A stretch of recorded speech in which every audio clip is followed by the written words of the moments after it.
This is a fence that I finished about a month ago. My client had a fence with vertical fence boards, and they wanted a fence with horizontal fence boards.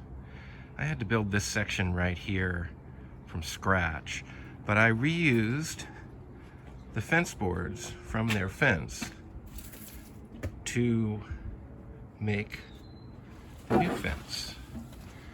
And to do that, I made these U-shaped beams that are attached to each post. They're wide. I made fence boards and I put a third of a fence board sandwiched in right here. So there's a big gap right here. And these fence boards slide in underneath and then they get screwed on. They're actually sitting on top of each other. So all of the weight is borne just by them sitting on top of each other. The screws just keep things aligned. Built it from the top down, so the bottoms have unusual sized fence boards. Sometimes they're 2 inches, sometimes they're at a slight angle because the property does have an angle to it. And it went all the way back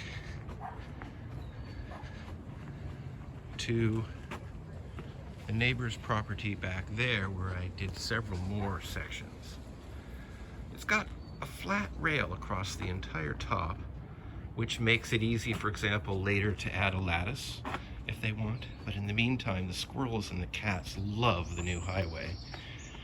They were actually waiting for me to finish testing it out as I went. I appreciate their help.